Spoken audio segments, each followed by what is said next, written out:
Hey all. Uh, Good morning, good afternoon, and good evening. So, in front of your laptop, right, you are seeing a girl simply writing, and there is a Postgres SQL and Power BI. Okay. Hari here, your Power BI and Postgres SQL trainer. Okay. And we are going to learn about three major topics as a part of our course, right? Which is spread across 15 days. That means about 15 hours of the class. Each class will be having for 1 hour, and it can be extended for 1 hour 15 minutes also, like that, based on the topics. And before and after the class, we are going to have a review of the assignments. Okay. So our daily class is like that. We are going to start as per your local time zone. From India, it is around morning 6:30 a.m. to 7:30 a.m. I'm going to start the class before 15 minutes to take Q&A, any queries, anything from the students, and then we'll start the class. After the class, we are going to have again one round of discussion on the doubts and any ad hoc questions, right? And all our classes are recorded in Zoom, and I'm going to upload them in the YouTube, and the link would be shared with all of you. Okay. So the good thing is, along with the class, you are going to have, you can practice the class again as per your convenient team by watching from the YouTube, right? Okay. So first of all, I will just give you overview of our course, followed by what are the opportunities we are having. Okay. And then uh, I will take the question and answers, right? So if you see here, we are having three major topics: data warehousing, PostgreSQL, and Power BI. So in our 3 weeks of course, we are going to cover these three topics, right? And why to cover data warehousing and PostgreSQL before going to Power BI, right? So let me show you one a simple diagram, right? If you see here, a simple liner, data to insights journey, right? What it mean by? We are all seeing how technology is evolving, right? Whenever you want to purchase something, just you will Google it, immediately lot of ads would be popping up to you from the Facebook, Twitter, or Insta, wherever it may be, right? Just you think of something and ask Alexa, immediately from the next day, you would be, not the next day, immediately within 1 hour, you would be seeing lot of information about it, right? This is one social engineering thing. Along with when it comes to the organizations, right? Today, organizations are growing bigger and bigger because of technology.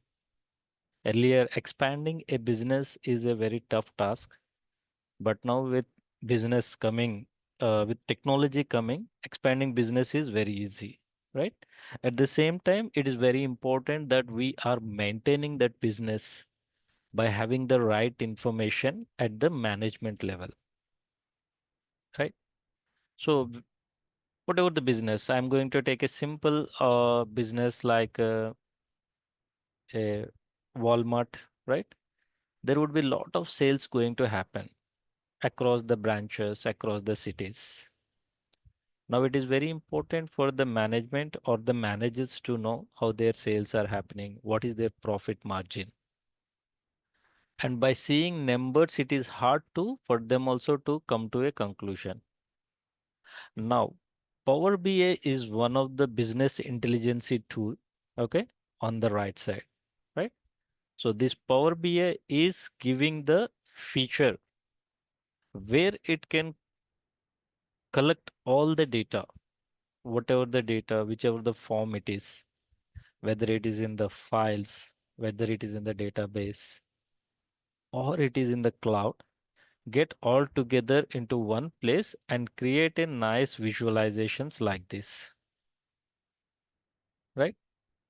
Why visualization is because in general, think of it in general. Suppose if you have some numbers, those are displaying on any board, we can understand to some extent. But if those numbers are presented in the form of a line chart or a bar chart or something like a what we see in the share trading, like ups and downs candles, then it is very easy. We can quickly interpret. Okay, our sales are increasing, our sales are decreasing, right?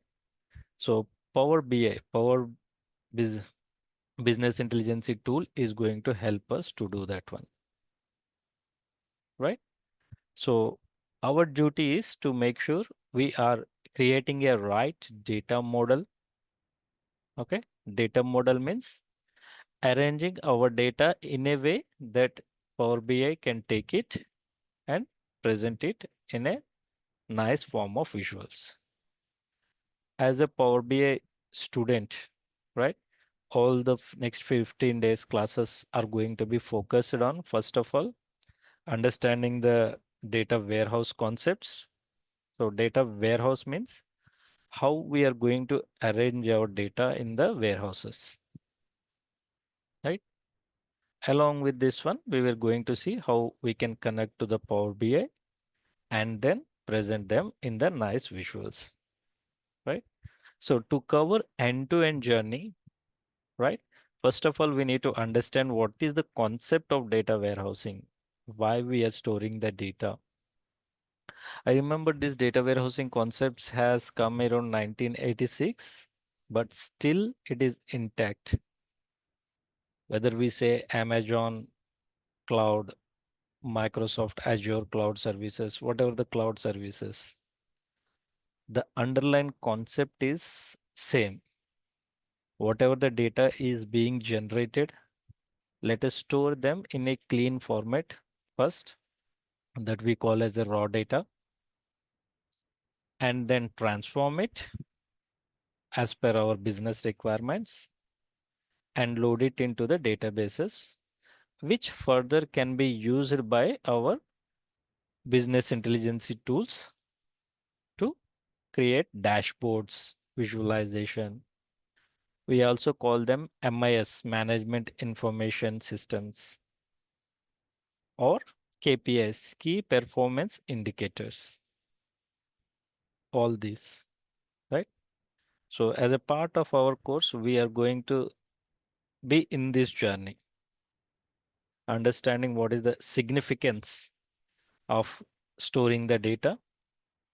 At the same time, it is very important that as a Power BI developer or Power BI analyst, right, we should be knowing the basic concepts of database, because definitely database is going to be one of your key source systems from where you are going to pull the data. So that is the reason, as a part of our course, I included one database. Now there are different databases are there, like Microsoft SQL Server, Oracle, Teradata, Netezza, and number of databases are there. I just picked up PostgreSQL because it's completely open source. Open source means it's a free of cost. Every one of us can download this one, install it, and start practicing it. Right? That is. And our major subject is Power BI.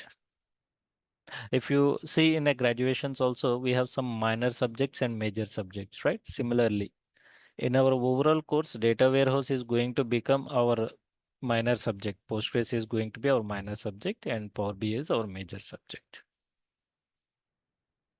Right? Any questions or queries? Yes, Vishwanath, knowledge of these three is good enough, okay, to the job market. And I'm going also show you how the profiles or requirements are coming. And Joy, yes, I'm going to assist you with the certification also. And we are focusing on PL 300. Let me show you.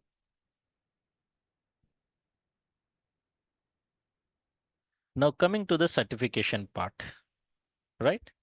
So the certificate we are targeting is Power BI Data Analyst Associate, right?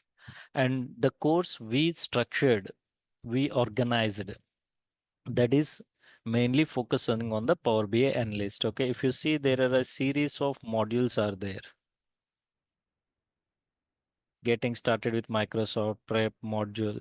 As a part of our classes, daily once we have 1 hour class, after that, I am going to give you an assignment, or I can say it's a practice, right? Along with that one, I am going to share you the important knowledge articles. So as a student, what I am looking from you is revise the class with the help of YouTube videos and start practicing your assignments, and you should be giving it back to me next day so that I can review and I can understand what level of knowledge you have gained and how to further take it forward. Is it make sense? Our main target is to crack the certification and the job, right? And trust me, and that happens when we do a consistent practice. Consistent practice means, suppose today when our class happened, you should be considering another 1 hour before you come to the next class. Watch the recording once again and check what is the assignment that I requested you to complete. Go through it and then go ahead, right? And this certification, there is a lot of test, the practice assessments are there. We can simulate the exam and then finally we can attend. Okay. And this exam costs around $165 that would be paid to the exam. And once we done multiple practice tests and when we are fully confident, then we can go for the test, right? Now, this is the second part, right? We have covered about the testing. What is the name of the free SQL software that we can download? Yeah, the name of the SQL is Postgres SQL. Okay. And for your information, like out of these 15 classes, one class is for data warehousing, right? Four classes is for Postgres SQL, and rest of the 10 classes is for Power BI. So that means I have divided it like 10%, 30%, and total 60%, right? We can learn Power BI directly, not a problem, but I want to make sure my students are ready to face any kind of scenarios. Say they got a project work related to handling data from the database and work on creating a dashboard, that they should be good enough in picking up that work. Okay. Now coming to the jobs, we have a dedicated team along with me, right? And let me show you. Uh, so we normally create a WhatsApp group for all the students. If you see here, Power BI support. No, this is our WhatsApp group. Yeah, Power BI job support, right? In that, we are going to post the job opportunities regularly, right? Along with Power BI and whatever the vacancies we are going to have. So mainly focus, I mean, there is a separate team is there, right? We are going to post all the job opportunities for our students. Suppose if I see this one, UK job posting, let me quickly open it. Power BI developer, for now accept, see, 16 to 80,000 pounds per year developer program. Power BI, DAX, Power Query, SQL. If you see here, good Abdul, we'll go through, right? If you see the job description, I'm looking for a Power BI enthusiast to join an organization who are at the beginning stage of their journey to become truly data driven. This is a hybrid role requiring 2 days per week in office at Southwest London. And requirements: Power BI, strong end-to-end Power BI development experience, Power Query, DAX, SQLC, and understanding of the SQL database. Any exposure to Databricks would be beneficial, right? And if you see salary up to 18,000 pounds, right? And 25-day holidays and like that. And it is a nice opportunity. Let me open you another job opening that is posted by our team of analysts. Junior Power BI developer.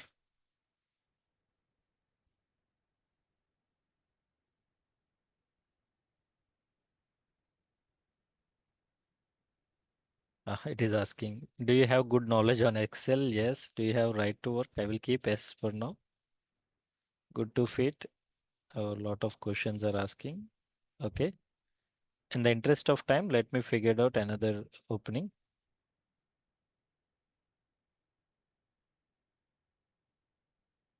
Data analyst, Power BI. And these are USA jobs. See,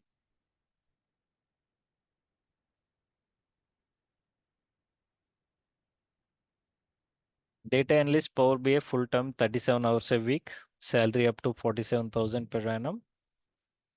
This is also, it seems to be UK job. Generous holidays or benefits about us, our values, our gallery. I'm just looking what is the requirement. No requirement is not. I think I need to download. Let me add.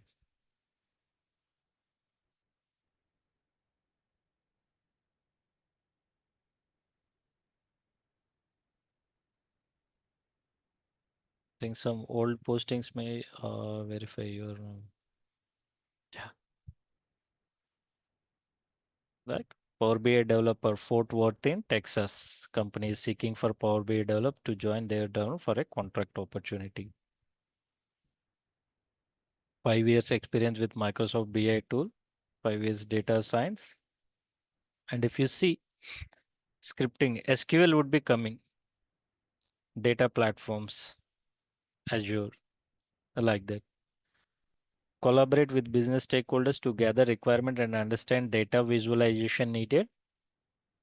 Design and develop interactive Power BI dashboards. We are going to learn this one. And report visualization, complex data sets. Implement best practices for data visualization. Optimize Power BI reports for, excuse me, work closely with the data engineers and analysts to ensure data quality and consistency. Provide training and support end-to-end users on how to use Power BI dashboards. As we are the creators of the dashboards, so obviously we need to train the end users who are going to use these reports, right? Do we need to have a knowledge of finance to be more successful? Uh, so Vishwanath, when you say finance, suppose the company you are applying, right? If it is a finance domain, then it's good to have the finance knowledge. Okay. It depends upon the domain of the company where we are applying. Okay. Definitely, where a finance domain would be having lot of opportunities across the globe. Yes, Abdul, there are a lot of jobs in the any US market jobs in US also. Okay. So our team continuously posts daily. Okay. In our WhatsApp group. Normally, I create WhatsApp group for the students of the batch. Suppose if you have September batch, I'm going to create a batch WhatsApp group for the September 2024. And my team is going to post them. And we start posting the job opportunities while we are end of the classes. Because first of all, our target is to learn the things, gain the knowledge, focus on certification. And parallelly, while we are preparing for certification, we are going to start exploring the jobs also, right? To be honest, It's just not like a, okay, I have 15 days class. I attended the 15 days class, then I'm not going to get job. No, I'm not going to give you that false promise. Okay. We are having a 15 days of training. Along with that one, I need a full support from you to revise the class and come back with the assignments and any kind of doubts that I would be there to help you to complete it. Right. So our training would be like that: 1 hour class and 1 hour you are going to practice. Okay. And then we revise our assignments. Right. As this process is going on, parallelly, when we are like at the mid of the course, we are going to focus on our certification things. Right. By the end of the class, we should be parallelly working on the classes and the certification articles.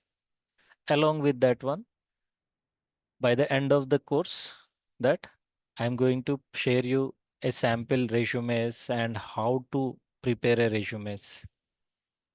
And after our classes, we would be sitting one to one to understand how to prepare your resume, right? Because creating a resume is not just a kind of a one solution for everyone. Each person or each student have their own background, their own education qualifications, their own level of expertise, right?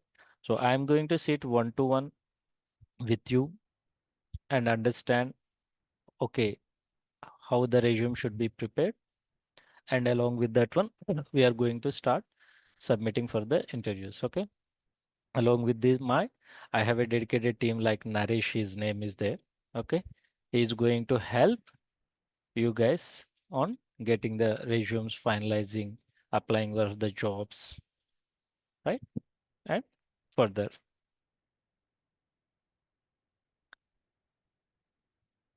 Okay. These 15 days are like a Monday to Friday for the US colleagues. For Asia and Europe, it would be like Tuesday to Saturday. Okay. And weekend is a holiday, Saturday and Sunday for Americans. And for Asia and Europe, it would be like Sunday and Monday, right? If you see the timings, uh, yeah, like America 9 p.m. EST and 8 p.m. EST and UK 2 a.m. Sydney 11 a.m. Just next day, Tuesday. So for American region, it's Monday to Friday, and Asia, Europe, and Australia region, it's Tuesday to Saturday.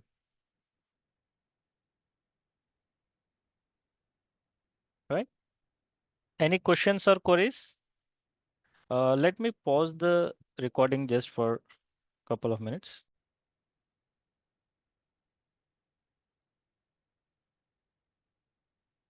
Hey all. So as a part of our course, right? So the first class is about data warehousing concepts, right? So in the data warehousing concepts, we are going to learn about introduction about the data warehouse, and we are going to see OLTP and OLAP. And we have a two great scientists, W.H. Inman and Rolf Kimball. We would see what they proposed and what is their architecture of data warehousing. And further, we are going to see data warehouse, data marts, and snowflakes and star schema, data normalization, dimension, and fact, right? So these are all the topics we are going to cover. I understand these names are new to you, but when we go further into the class, you would be easily able to correlate and interpret our day-to-day life, right? So first of all, let me show you a simple diagram. Just 1 second.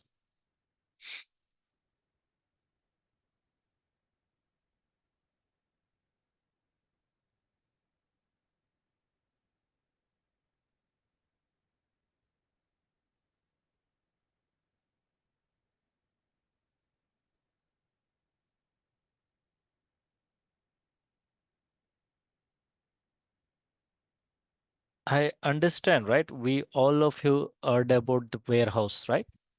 I hope we know about warehouse. Can anyone let me know what is your understanding about the warehouse? You can post it in the chat channel.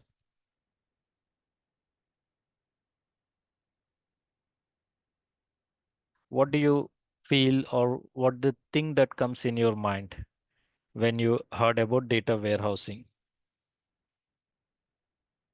Sorry, normal warehousing. Okay. Yeah. So when you take any organizations or any manufacturing companies, they always use this terminology warehouse. Okay, what is the stock that is present in our warehouse, right? What is the raw material that we have in our warehouse, like this? So if you see in general, right, a warehouse is a place. It can be physical with a very big setup, right, where we can store all our products. Either it can be a raw materials, those are required for the manufacturing or the production, or a finished goods, right? And there are two advantage of maintaining a warehouse. One is, suppose if we are maintaining a warehouse for the raw material, just to make sure, suppose if there is any fluctuation in the price of your raw material, then we can absorb those fluctuations. Say suddenly if you see there is a price drop is there in the raw material, then you can purchase them and you can store it in our warehouse so that we can use them. And also if there is any high fluctuation in the cost of the raw material, so that we don't need to go and purchase them, because already you purchased the raw material and we can use the one that is present in our warehouse, right? So in a simple, a warehouse is a place where we store our products, materials, all those things. Similarly, data warehouse is a place where we store our information, our data, right? In the current world, there is a lot of data is being generated. Suppose if you go to any shopping mall, lot of transactions happens, right? If you see, if you go to a Walmart, you would be seeing back to back some 20 to 30 cash counters would be there, and there would be a big queue line, all of them capturing the transactions, right, giving us the bill and everything. So all these information are stored in a database. Let me put that example. Insert picture, online picture.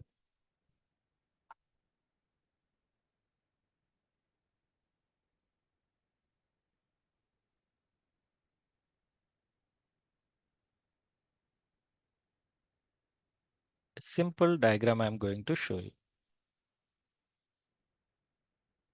Yeah, how to maximize it.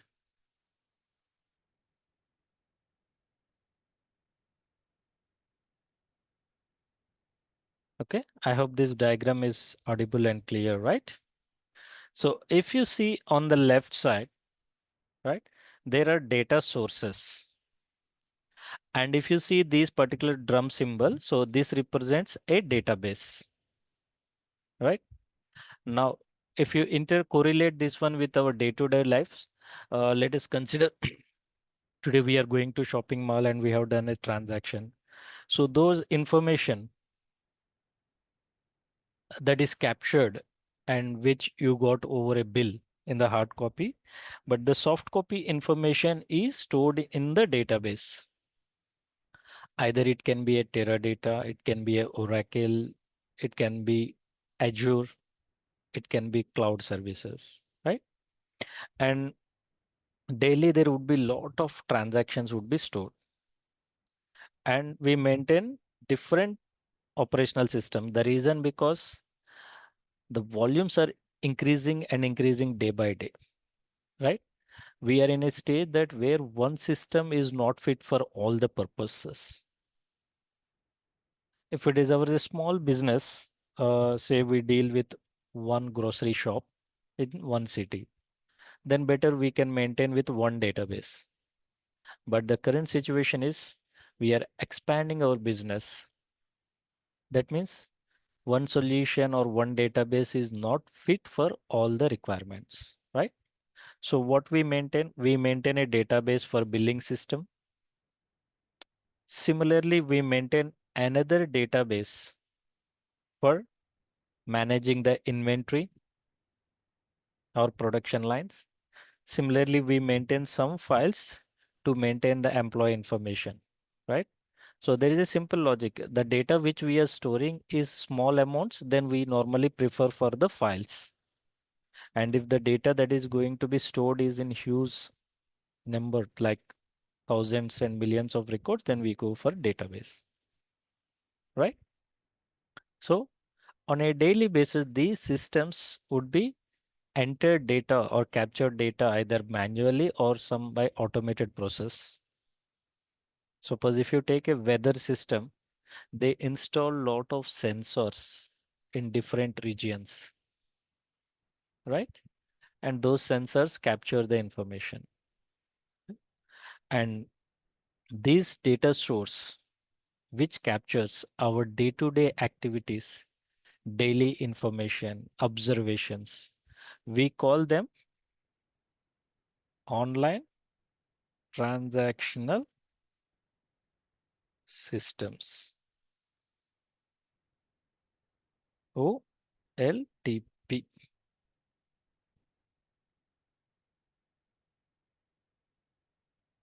right? The name itself simply tells you online transactional systems.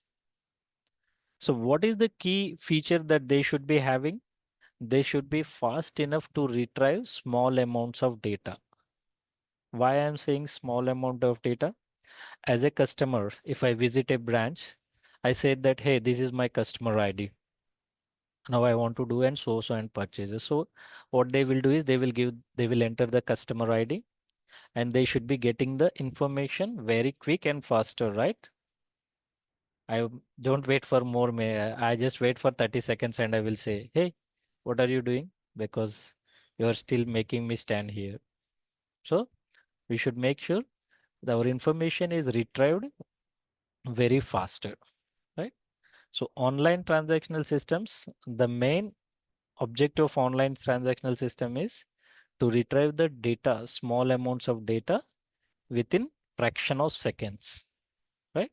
On that basis, these online transaction systems are built, right? And they are going to serve our day-to-day business activities from morning to 9 a.m. to 6 p.m. during the business hours. Now, as we know that we have lots of amounts of data piling up, and as a management that we want to analyze that entire data, right?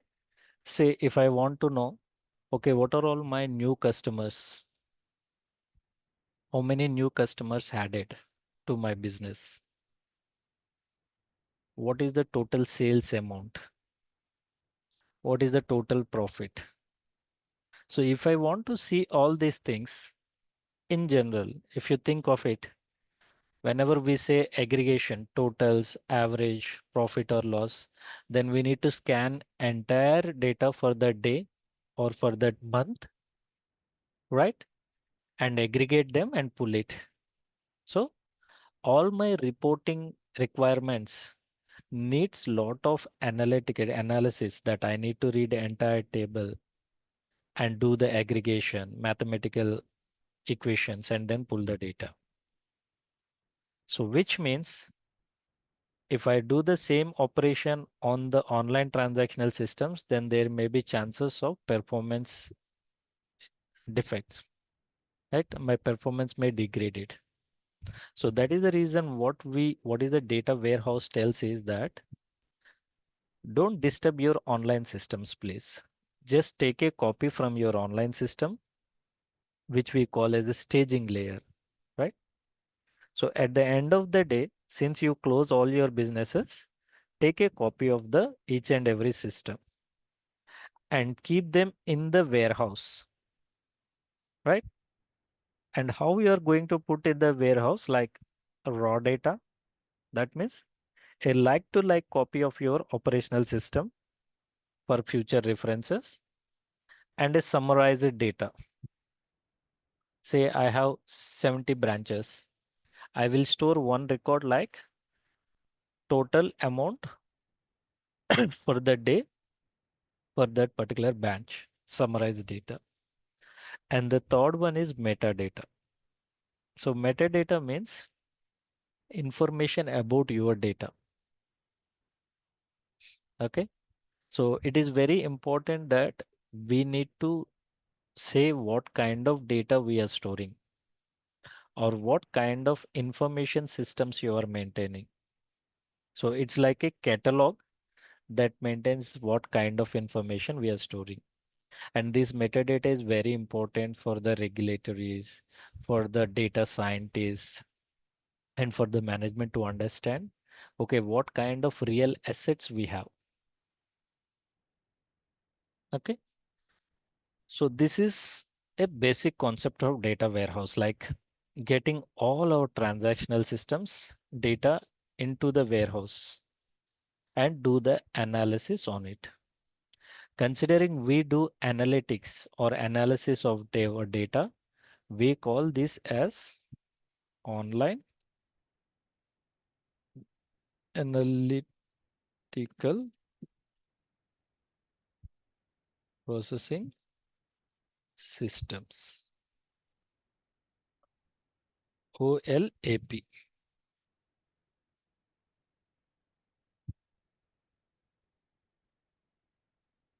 right? So on the left side, you have OLTP, which are like transactional systems. On the middle, we have online analytical processing system, OLAP, right? Over this top warehouse, we further take some data marts. Okay. Now, when we say data mart is exactly same of data warehouse. Just it is a subset of data warehouse. Data mart is also going to have the same kind of features. It maintains the summarized data. It will have metadata, right? Just it is a subset. Now, if you ask me why it is a subset, suppose if you go at organization level, right? At organization level or enterprise level, we also term it as, we are going to build a data warehouse, right? And when it comes to the each departments, they really not required to access entire data warehouse. And also we should follow a role based access, we call it as. Suppose if you are HR persons, then you would be having a certain level of access. If you are a salesperson, then you should be having some level of access. Say if I take the employee details, a HR team can have the access of the employee's name, address, salary also, right? Because they deal with their salaries, their perks, and all those things. At the same time, a person sitting in the marketing side, sales side, right? Or in any other inventory department, they really not supposed to see the salary of the other employees, right? So that means they should have a limited level of access. Say employee's phone number is employee ID, name, just like that. So to maintain those kind of level of access, we take a subset from the data warehousing and create data marts. A data mart for purchasing team, a data mart for sales, and a data mart for inventory. And the concepts, logic, everything in line with the data warehouse. Now, from these data marts, users would be using like Power BI, Tableau, right? Any other reporting tool to pull the to create a nice visualizations. Okay, trust me, whatever the business intelligence tools, data warehousing, whatever you see, whether it's a AWS, Azure, Cloud, Microsoft, this flow never changed. Like Newton's three laws. We are today technologically advanced, right? and we are using sophisticated instruments. There are a lot of things are going across the globe, but the Newton's third law, like every force has equal and opposite reaction, and they never change. Similarly, when we are good on the fundamentals, especially understanding about the data warehousing, this never changed. This diagram is very old one, but still it is intact. And if we want to be success in any career or any field, first of all, we need to understand what is the purpose of our job, right? And a Power BI analyst, their main purpose of their job is that to create a nice visualizations from the data warehouse or data they have. And that is not going to change across, right? Any questions or queries? If I see there is one person, Vishwanath asks, can we just use a NoSQL DB? Yes, Vishwanath. There are tools. See, the data warehousing is about getting all your data systems or data at one place, like aggregate them and clean, transform them in a best way that it can be used for the reporting, right? This is the concepts. Now, if you come to the tools, you can use any tool that best fit for our purpose. It can be a NoSQL, it can be a MySQL, it can be a SQL Server, Teradata, anything. Okay. And the underlying good thing is whenever we are saying the SQL, structure query language, it's like a universal language in the database world. If you see about English, it's a universal language, right? It's a medium of communication. If I learn English, yes, I can go to, I mean, I can manage living in America, Europe, Australia, or in some Asian countries without any problem, right? But if I may go to China, there would be bit struggle because that is completely different. But yes, I can be able to manage. Similarly, in our class, as a part of Postgres SQL, our main intention is to make you learning the SQL, structured query language. So once you learn SQL and you are having a good understanding with the SQL, say when you join in your any company and they say that, okay, we are using Teradata or SQL Server, yes, you can be able to easily uh, learn it, understand it, and start working on it because you have gained the knowledge on SQL as a part of our course, right? So my main intention is to make sure that you are strong in the fundamentals and in the basics, right? So in any course or any technology, if we are very strong in the fundamentals, then automatically we can build further on top of it. But if we are shaky on our fundamentals or foundation, then our path we are going will looks like confusing. So I would request all of you to put high concentration and dedication at the initial days, okay, which will automatically make us in the right path, keep us in the right path, right? So we have seen OLTP and OLAP, right? And also let us see what Amazon is saying about data warehousing. Okay, I will just. A data warehouse is a central repository of information that can be analyzed to make informed decisions. That is what I have shown here, right? A central repository, central place.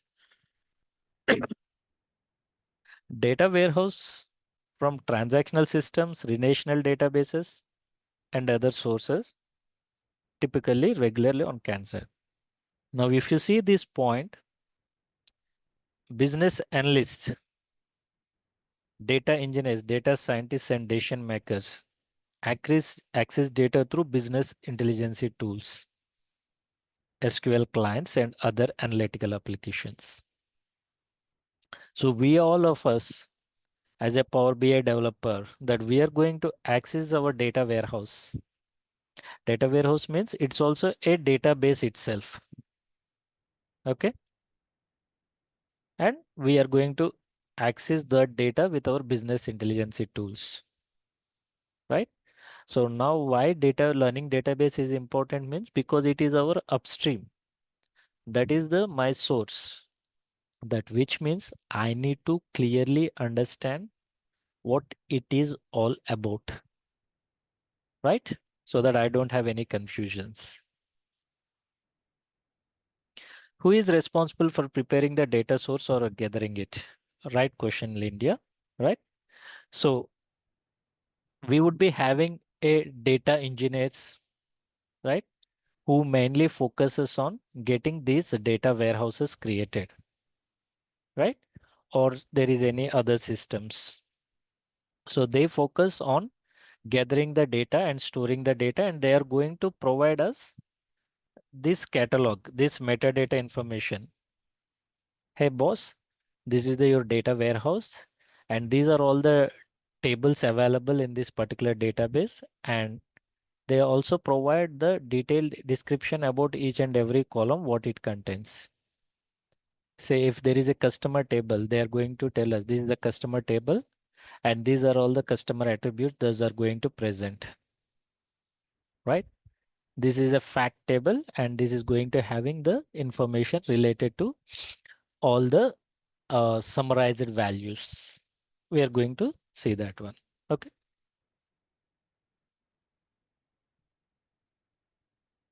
Data analytics have become indispensable to business to stay competitive, right?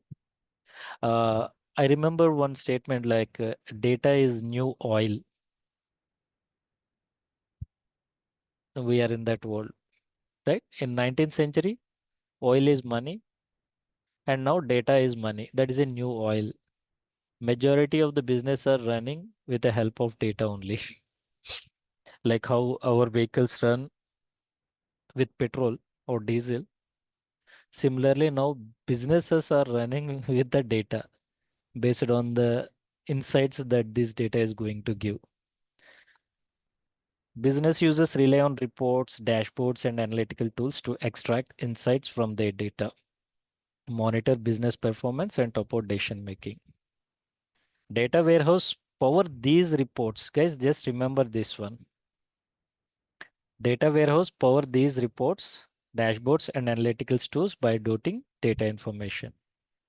And the good advantage with the Power BI developers is considering it is a reporting tool. So we closely work with the management, right? That will gives us more visibility at the top level. Now, what we did that we become a layer between the data warehouse that is prepared by the data engineers and the management team who want to understand what's their data is. So in this way, we would be like a kind of a catalyst or medium to convert data warehouses into the meaningful insights, right? So I'm not going further detail in reading these articles, but I would request all of you to be reading this one. Like if you see what are the benefits of using data warehouse, informed decision making, consolidated data from many sources, historical data analysis. This is very important. Data quality, consistency, and accuracy, right? Say if we are pulling if we have created a dashboard and we are presenting it to our business or our management, and they are going to take the decisions whether to expand the business, whether to cut down the business, or to whether to explore to the new avenues. And which means that these dashboards and reports are very critical in the decision making. So they should be very accurate and dynamic, right? Any flaw in our reports results in wrong decisions. That means there may be high chances of business going into the losses. So So as a business analyst, we would be thoroughly testing our reports and making sure, yes, it is giving the right results. That is where it tells. Separation of analytical process from transactional database. This is what we discussed, right? Separation of analytical process with the transactional processing, which improves performance of both the systems, right? I'm going to share you this article in a detailed way, and I need your help, and you should be reading this one, right? Okay. So this is all about introduction and OLTP and OLAP, right? Now let us see what Inmon and Ralph Kimball are saying, right? So for this one, I have another article. Let me open that one.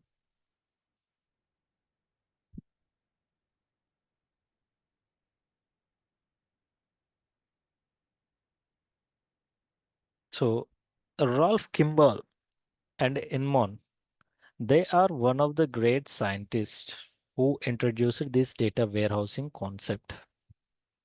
Still, it is intact.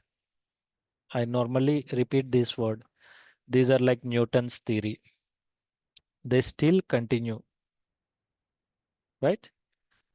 Every one of us are following the two things. Now let us see what Kimball and Inmon are saying, right? So Kimball's approach of designing data warehouse was introduced by Ralph Kimball. He has given his name, like how Newton has given his name for his theories. So Kimball said that, okay, this is Kimball theory. This approach starts with recognizing the business processing and question that data warehouse has to answer. Now let me show you a small diagram. Here it is, right? Now what Kimball says is that, boys, you have lot of source systems, right? Please don't club everything. Say if you have the sales source system, get the data from the sales and create a data mart, right? Similarly, if you have a marketing source system where you're capturing all your marketing information, say to how many customers marketing team has reached, how many customers has acknowledged, right? Similarly, there would be a system which maintains the finance, like salaries, expenses, right? And bills received, all these things. So then create a data mart for the finance department. So what it says is that, first of all, in the organization, find out your business processing, whether it is a production line, whether it's a finance department, whether it's a marketing. Create the data mart and then club all this data mart into one data warehouse, right? If you correlate this one with your Scrum, right? I understand many of the students are part of the Scrum also. What Scrum says is that, first of all, break your project into smaller blocks that are actionable and achievable, and then start building it and release that one to the customer and see. Similarly, you start with the finance department, create a data mart for them, right? And put it in the data warehouse and let the cubes, OLAP cube prepared, analytical cube, and reporting is done. If it is working fine and good, then go to the next department, right? This is what Kimball has proposed, right? Create a small data marts for each and every business unit and then merge into the single one, right? So for better understanding, let us see what Inmon has proposed. Just a vice versa kind of thing. And what Inmon is saying is, no boys, please don't go with the department wise. There are some problems with that one. You just start preparing a data warehouse for entire your organization. Go and sit in your head office, right? Pull every department's members analyze their departments, and create one data warehousing that called like enterprise data warehouse at organization level. That means get all the source systems into one place and understand all the source systems and create a data warehouse so that you would be avoiding repetition of the work. Then give a data mart to each business unit like finance, sales, so that they can create their own reporting tools. This is what Inmon proposed, right? So now I hope you have seen both these diagrams, right? So what is your choice? Is it Kimball you want to go or Inmon? And also I would request you to uh, tell me the reason also.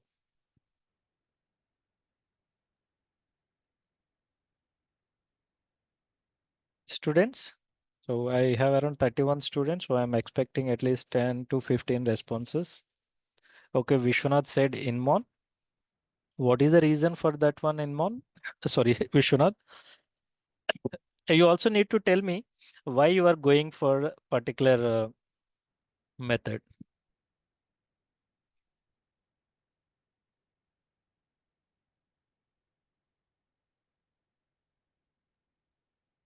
Okay, from structured to unstructured. Okay,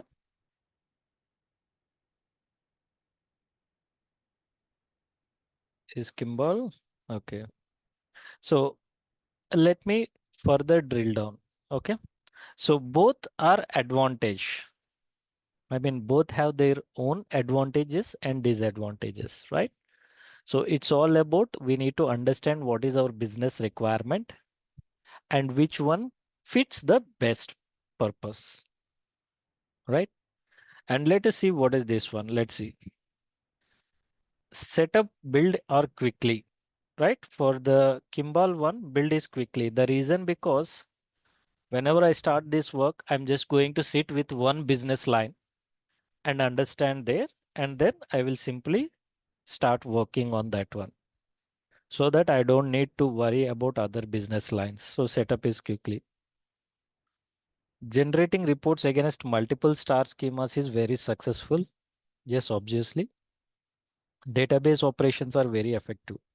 Considering it is restricted to one particular area, database occupies less space in database and management is easy. That's what it says. Kimball, the data warehouse is very flexible to changes. Why? Because at the organization level, you are building your data warehouse. That means you would be knowing the in and out of each and every department. It's like if you remember normally when you have the federal system and central system, some key things would be sitting at central because they want to have more control, right? Whenever you feel that if you want to have more control on that, then we will try to keep that centrally. Business process can understood very easily because every one of us sitting. ETL process is very less prone to errors as it says centralized, so it is less prone to errors. Now, when I take the differences, excuse me, introduced by Rolf Kimball and Inmon. Now, if you see the approach, the Kimball approach is bottom-up approach, right? So if you take an organization, normally organization, if you see, we have the head of the centrally sitting in the branch, head office, and you would be having different departments, those further scattered, right? And as we know, right, in the Kimball, we are starting our building our data marts with each and every department. Then we are connecting them, connecting all those dots. So it is a bottom-up approach. Inmon is a top-down approach. As we are pulling everyone at the central and we are building one warehouse. And then we are saying that, okay, boss, you take your piece of information and start reporting on top of it. It focus on individual business areas. Yes, obviously, right? As we all know, whenever we are Ralph Kimball is building, they focus on individual business. It focus on enterprise wide at the organization level. It is efficient and take less time. Yes, because we are going in iterative mode. We are sitting with one department, building the solution for them, and then we are coming back to the coming to the next solution. Where Inmon is a complex and consumes a lot of things because we need to get all the SMEs from all the departments at one place and understanding how the process runs and how they can be interrelated with each of the systems and then creating. Like it's a complex one. It's a iterative steps and cost effective. Initial cost is huge and development cost is less. Initial cost is used because we need to get everyone, try to understand, and finally create the plan, like a building plan that we need to first create the plan. For that, the cost will goes on. After that, development would be easy because we will distribute. It does not require such skills, but a generic team will do the job, right? It needs a specialized skill. Specialized skill means that a top level person who can make sure that all these departments are coordinating with each other in a streamlined way without any conflict. Maintenance here, maintenance is difficult. Okay, this is the problem with the Kimball. Maintenance is difficult. The reason because I will take a simple example here. Say if you have an employee table, right? It would be there in the marketing team, marketing data mart. It would be there in the billing data mart. It would be there in sales data mart also.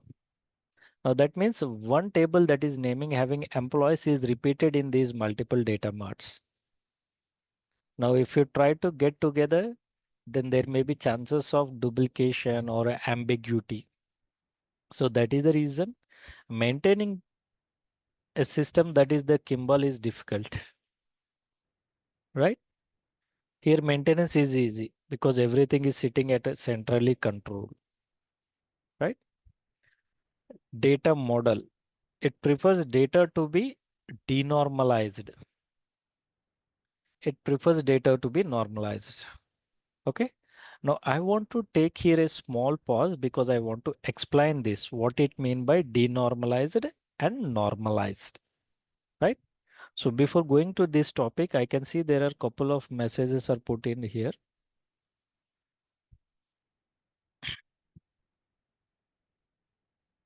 Kimball, it will be easy to structure from warehouse to specific or to build data marts. Kimball looks like twice the efforts. Yes, Vishwanath, you are right. Kimball is like twice the efforts, right? So that is the reason even maintenance is bit difficult for Kimball, right? So that is the reason at some point of time or some organizations are preferring Inmon because at a top level they can know that they are not creating multiple copies of data and wasting their money. Say if you have an employee table that is published by multiple data marts, then your overall size or space utilization would be increasing, correct? So that is the reason both are advantages. That is the reason we are reading both of them. Okay. It's just about we need to understand our organization and fit which one is best fit for us, right? Now, Kimball is a denormalized form and Inmon is a normalized model, right, guys? Now, I want all of your attention here. The reason because this concept of denormalize and normalize is very, very important and must mandatory for us to understand. Understand means that we should be keeping in our heart. if I wake you in the midnight when you are in deep sleep, that you should be able to answer it or explain it in a crystal clear. That kind of knowledge should be gained this one. Okay. Now to explain this one, denormalize and normalize, I have created a small Excel sheet. Let me open that one. I'm going to share you all this information for you. Okay. So if you see this table, I hope you are able to see the table that is present in the Excel sheet. Can someone confirm it? Are you able to see a table that is present in front of me? Thank you very much. Now, if you see, this is a sales table that is in a denormalized form. Now, what it mean by denormalized form, right? So whenever we go to a shop or grocery, right? The first thing we want to know is whenever we do a sales and everything, when he select our transaction ID, all the information related to the sales should be shown in front of him, correct? Now, if you take off this one, say Harish is a customer, right? Whenever he goes to that particular shop and he purchase the information, the shop or the table is storing his name, his address, and also what is the product he has purchased, right? A detailed information about the customer and the products, right? Now just think of it as a customer. I'm a regular customer to that particular shop. And if I'm storing this data in a denormalized form, that means my name and address is going to be repeated. Now, if that particular shop is in a major city where a customer repeatedly visits to it, say it is having 1,000 customers, if those 1,000 customers are regularly visit that particular store, say 5 times in a month or 10 times in a month, then their address information is repeated by 10 times, right? And that means accordingly, I need to maintain the storage, right? But to be honestly, that I am storing a redundant values, right? Repeated values. Will you agree with me? It is similar when we go to the shop and we put our number, meaning that the information is stored. Yes, right, Robert, right? And if you are storing in a denormalized form, every time you go, your information, I mean, for each and every transaction, your complete address or information is stored, right? That means as an organization, suppose if I own this organization and I am maintaining an information system that is storing my customer value repeatedly, correct?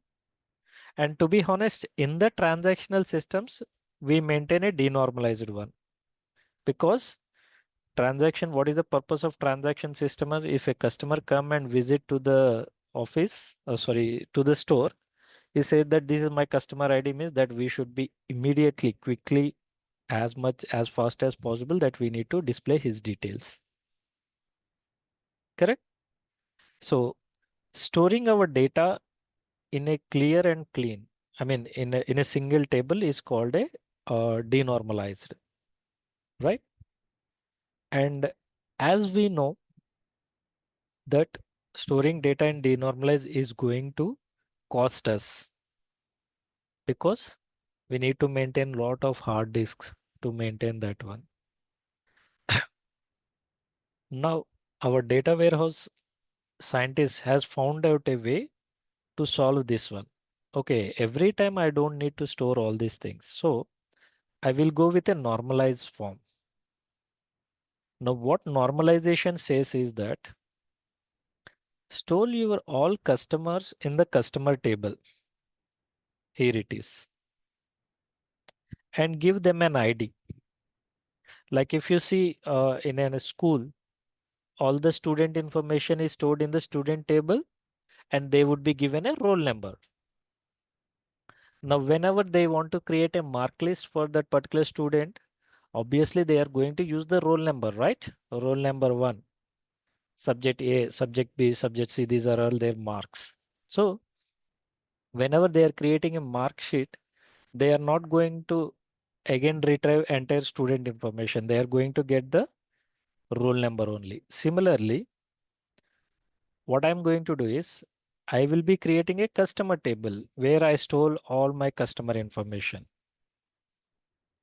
And similarly, I maintain a customer address table to store the customer addresses, right? Now, whenever a transaction is maintained, right, instead of taking all the customer information and add information, I'm going to take their customer ID and the address ID, right? Now, just think of it. Instead of storing a 20 or a 50 characters, I'm just storing a one value. That is a numeric value. And this address ID will go furthermore like 1000, 1002 because we would be having more customers. But the good thing is instead of storing a address line that would be like 5 to 6 lines, I'm simply creating a unique ID for that address and I'm storing this one, right? And storing the data into multiple tables in an organized way. That is called normalization. Is it clear? Denormalization is all about storing our information in a single table with as much details, whereas normalization is a process of splitting our data into multiple tables by giving a right relationship between the columns, right? Now, if I am firing a query, suppose I want to retrieve the details about the transaction ID, right? Then I will say that I'm telling you in a layman language, when we go to the PostgreSQL, we are going to learn further. Say, I will tell to database, hey, pull all the transaction information related to transaction 2. Then what the database is going to do is it will first read this particular row and it find out, okay, product ID is a foreign key, a reference. So it will go to the product table and fetch the product details. Similarly, customer ID is 1. So it will refer to the customer table and it will read the customer details. Address ID is 1. It is going to read the address table. And in that way, it scan multiple tables and finally it provide the output to us, right? So this way of storing data into multiple tables is called normalization, right? Now, can you tell me what can be the disadvantage of normalization? I hope you have a basic understanding about denormalization and normalization. Now, yes, normalization is going to give us a benefit to store the data very effectively with less size, right? I hope you all are agreeing with me. But there is a disadvantage with the normalization. Can anyone try to guess it? What can be the disadvantage?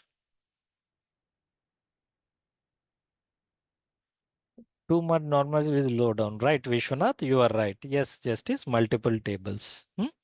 So if I trying to query on this table, my process will refer to one table and will quickly faster. You will get the data, but it's a redundant one. Whereas in the normalization thing, it need to search for sales table and further it will drill down to customer table, customer profile table. That means uh, when we say what is the disadvantage of normalization when compared to denormalization is about the performance. Okay. So the performance would be bit lesser, but if you are getting more benefit on the space, then we decide it, right? At a time, we should be choosing smartly, right? So our analytical systems are majorly normalized form And our transactional systems are majorly in the denormalized form because transactional systems always should be quicker and faster because a customer is standing in front of the billing counter, right? Similarly, analytical systems, yes, they can take some time. So all our analytical systems, we keep it as a normalization, right? Are you clear with this one? Normalization and denormalization?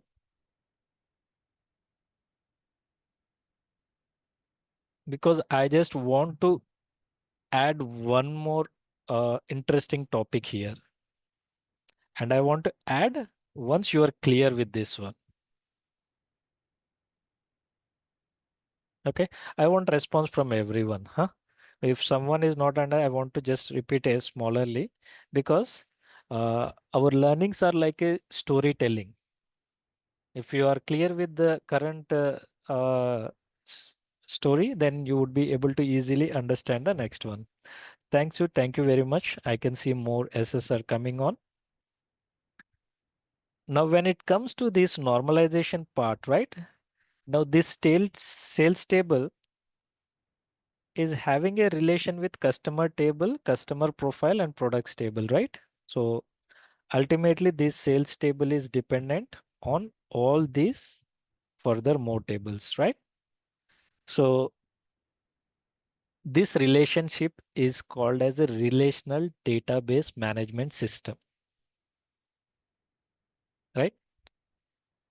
Each and every organization like Teradata, Oracle, Postgres, SQL Server, they all are providing database management system for us, right? They are providing a solution. Hey, this is the database solutions I am giving to you. And they also term it as a RDBMS. Let me write here. RDBMS. Relational database management systems, right? This relation that we are creating to store the data in a normalized form that we called as relational database management systems. And how this looks, there is another interesting name for this one. Let me show you that one. And that topic I have taken from the Power BI itself.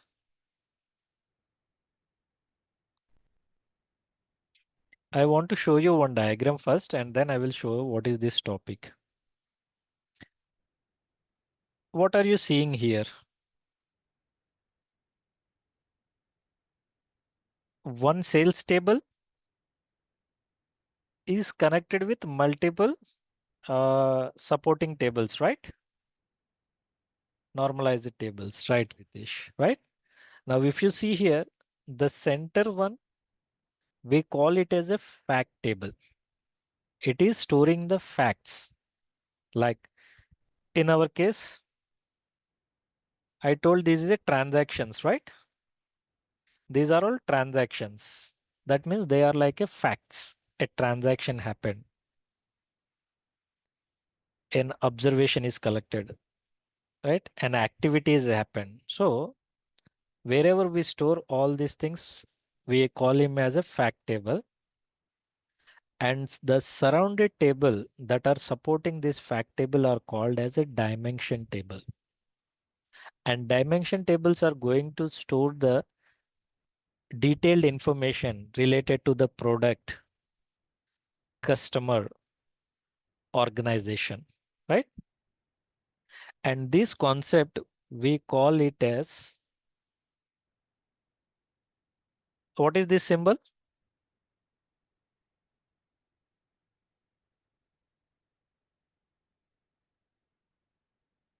Can anyone put it on the chat channel?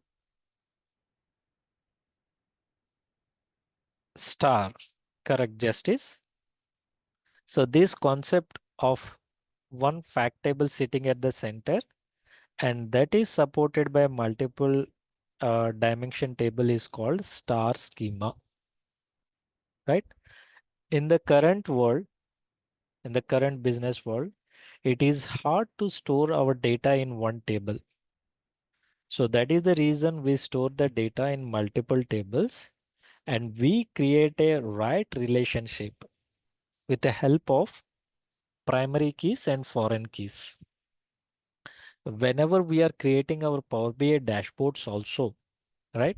We are going to pull the data from these database systems where you are going to have data distributed in multiple systems. That means we need to have a clear understanding, right? Which kind of information is in which table and how they are interrelated, right? So this is called star schema. Okay. For your interest, let me open the Power BI also. I will just show you one of these schemas in the Power BI, how it looks, right? And if I go to the top, this article is from Microsoft itself. If you see here, training module, DAX, Power BI modules. And what it says, it's usual for Power BI schema to be comprised of single table. Unusual.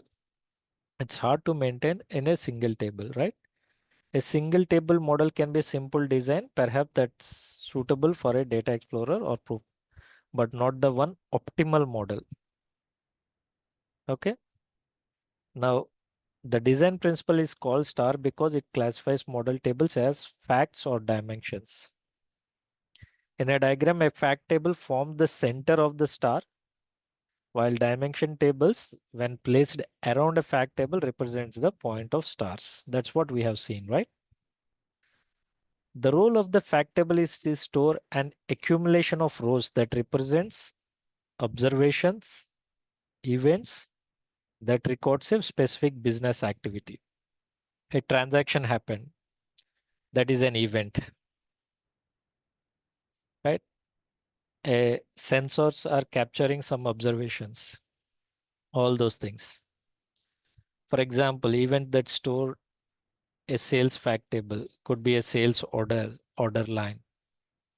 You can use fact table, right? Stock movement, stock balances, and everything. Dimension table describes your business entities. Remember this one. Describes your business entities, which commonly represents people, places, products.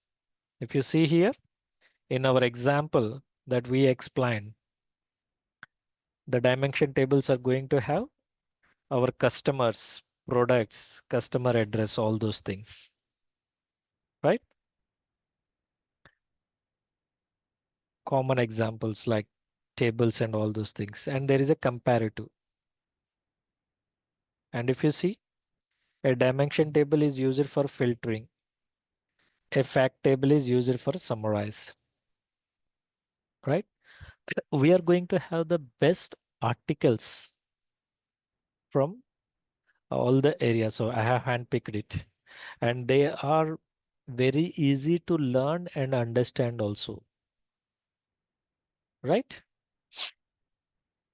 Is it clear with star schema, students? Are you clear with star schema? Justin, you mentioned, is this ERD? Can you let me know what is the full form of ERD?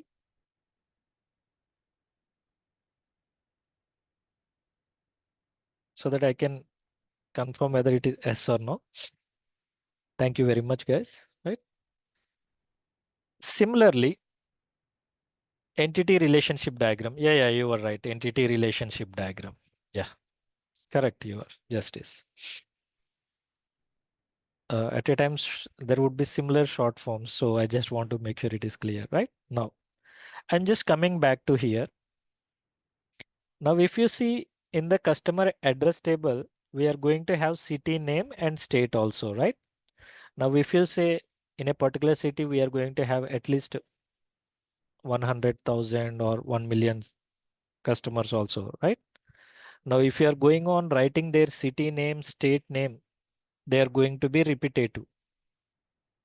If you are writing like Washington, DC or something California, it's going to occupy 10 to 20 characters. Again, I don't want to repeat that one. So I further create a dimension table that stores the city information like city name, city state, country.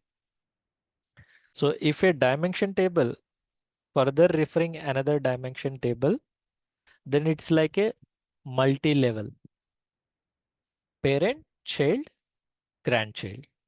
So this schema is called as a uh, snowflake schema. So if we are just restricted to one level, then we call it as a star schema. But if you have further multi-level dimensions, then we call it as a snowflakes. Okay. So like if I just come back to our Ralph Kimball and Inmon, with the help of denormalization, we learn normalization. Further, we understand what is star and snowflake schema, right? And these source systems are highly stable. And these source systems have high rate of change because we have multiple source systems. A new source system can be added. Okay, so if I come back to our topics, uh, we covered introduction, we covered OLTP and OLAP, Kimball, data warehouse, data mart, star and snowflake schemas we have seen, normalize and denormalization we touched, dimensions and fact tables also we have touched. Okay. Okay, we are on time. Let me pause the class